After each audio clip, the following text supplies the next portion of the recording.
Thus I have heard. On the road to Damascus, Jesus met the Buddha. Did he kill him, or did he listen to him?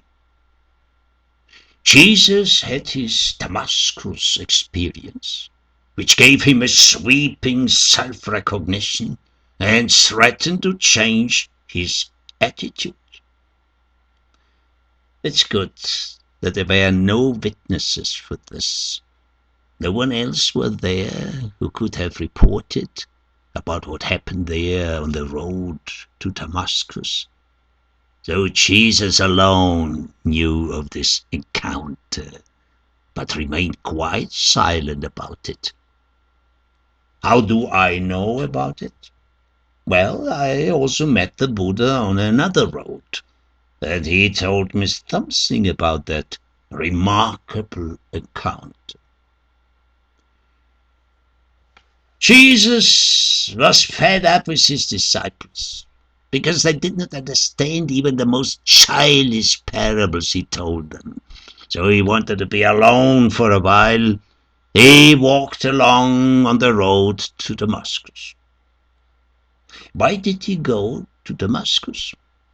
Didn't he say to his disciples, "Don't go to the Gentiles, they are dogs"? The truth is, Jesus did not have the intention to go to Damascus to convert Gentiles. Why not?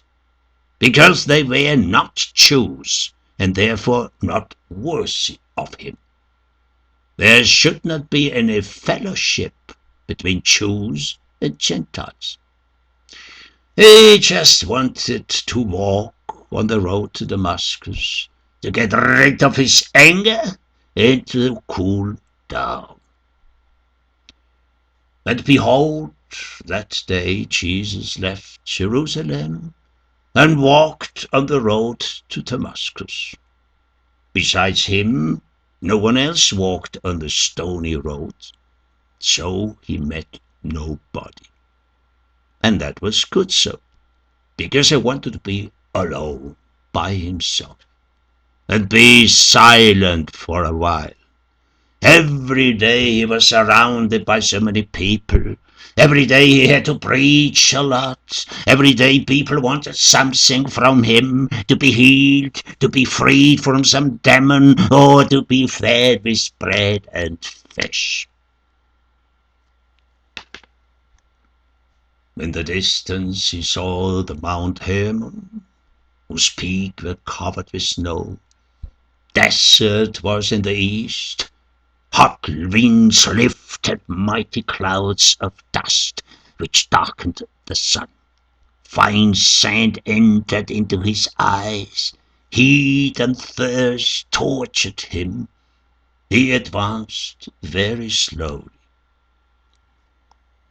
As he was walking, he suddenly saw a brilliant light on the horizon that blinded his eyes.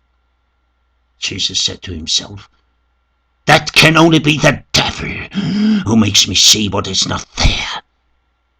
Frightened, Jesus stopped and raised his hands defensively, and then he fell to the ground.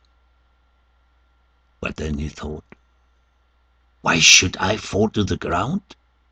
This kind of light shows I can produce myself." So he stood up. When he could see again, what did he see? He saw a man walking barefoot on the stony road towards him. He was bald. His lashless eyes stared at him, into him. As the man came nearer and nearer, Jesus, as he was omniscient, or nearly omniscient, in a flash of insight knew instantly, that is the Buddha. That must be the Buddha. And as he knew what one should do when one meets the Buddha on the road, he thought, "Should I kill him? But why should I kill him? I will first talk to him. I heard he was a wise man. I might learn something exotic from him. I can always kill him later at the end of our talk if he does not agree with me. And Buddha, it was really the Buddha, came closer. As he too was omniscient or nearly omniscient, in a flash of insight he knew instantly that must be that Jew Jesus, whom his followers call the Son of God.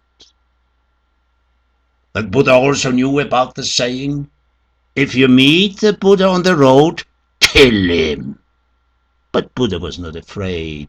He was already dead a long time, and therefore was not afraid of being killed. What is death anyway?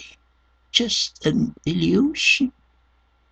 So Buddha came closer, unafraid, with his golden begging bowl in his long hands. Jesus stood speechless. The blood was rushing through the vessels near his ears. When both men stood in front of each other, the Buddha, pointing a delicate finger at Jesus, said smilingly, Jesus, Jesus. Trembling, Jesus asked, who are you? You know me. I am Buddha, the awakened one. Are you not omniscient? Yes, of course. But Jesus thought, the Buddha? Impossible. He's dead a long time ago. Buddha continued. His soft voice sounded clear as a bell in the wind as he asked smilingly, Jesus, have you come to kill me? Jesus was astonished. How could that man with the golden face read my thoughts? Jesus stammered. How could I kill you? You're already dead, as I was told. Buddha smiled.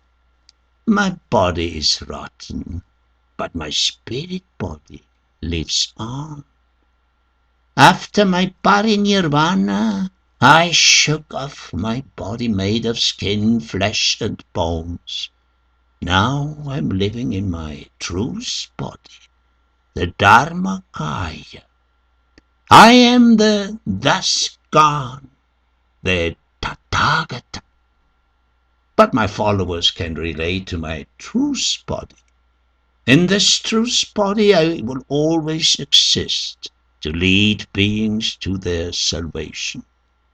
My true body is not different from the void.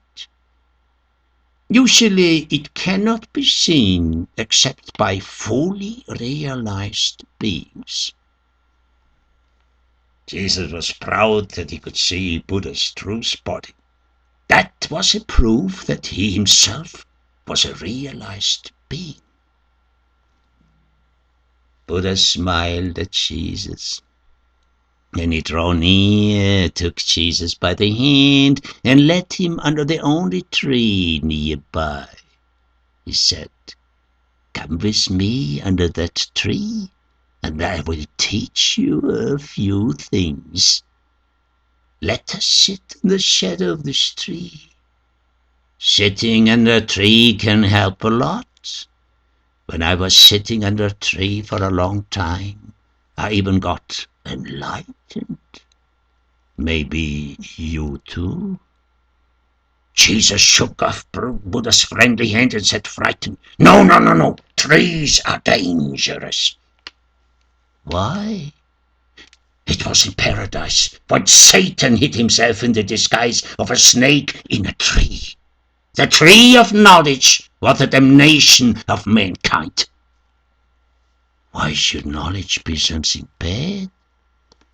By eating from the fruit of that tree, the first people on earth began making distinction between good and evil.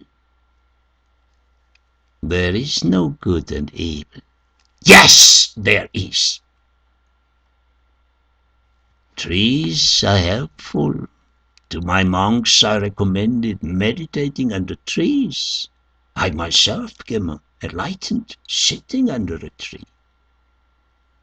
To get rid of his fear of trees, Jesus said, once I told a parable about the sesame seed that becomes a big tree where the birds can build their nests.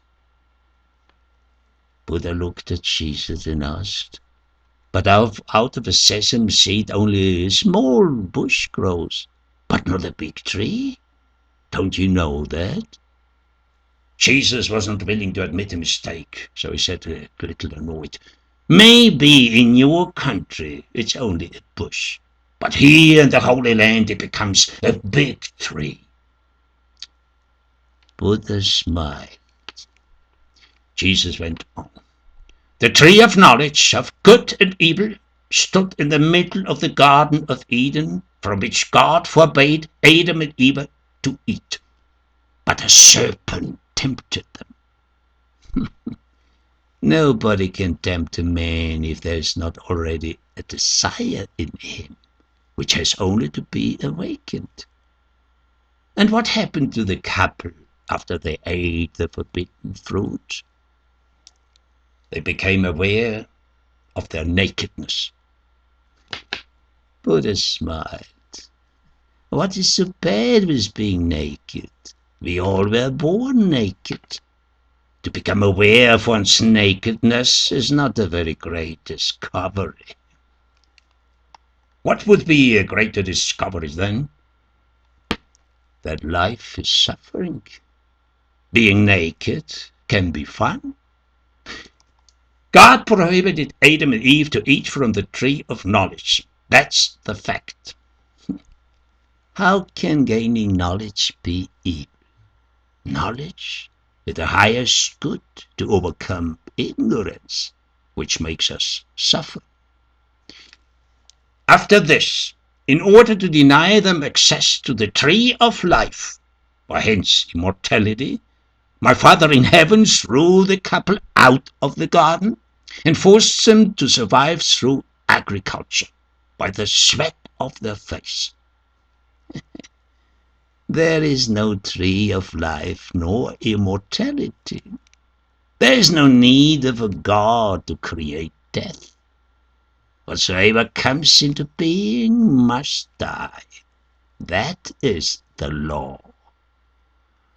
Had Adam and Eve never eaten from the forbidden tree, they would never have discovered their capacity to act for themselves.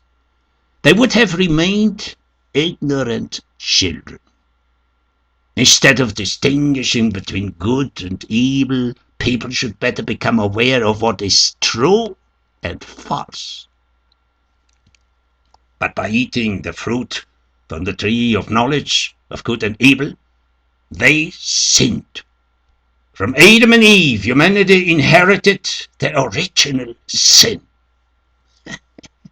Nobody can inherit a sin which he has not done, but only his own karma from life to life. That is the same idea, karma and original sin.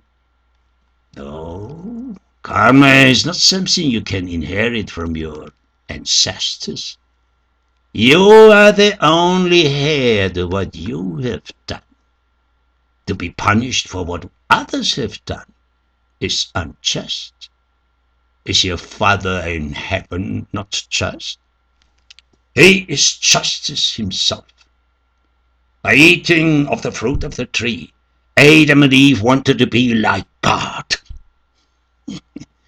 Only you should be allowed to be like God. I want everybody to become a Buddha.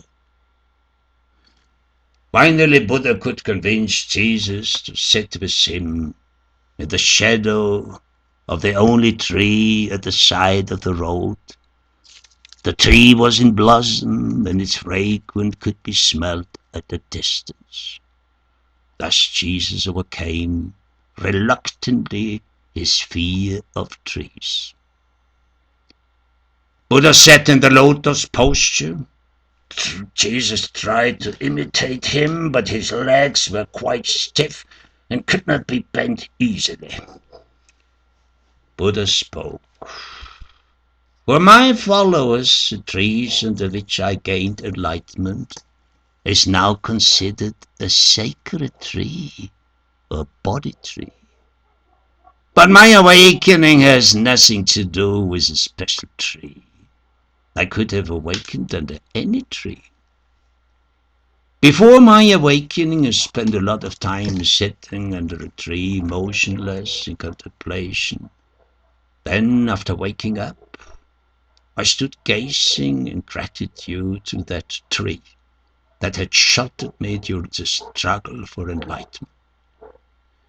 Besides, I have no problem with snakes. One day, when I was meditating, a heavy rain fell, and a naga, a big cobra, spread his hood over me to protect me against the rain. But in Jewish tradition, the serpent represents evil and man's evil inclination. Quite a difference. Now Jesus wanted to explain Buddha the Bible because that was the only book he has ever read. He began at Moses and all the prophets to expound to Buddha in all the scriptures the things concerning himself. But Buddha said, smiling, stop that all. Be here now in the present moment. Those old prophets are already dead a long time ago. Let us talk about what is important now.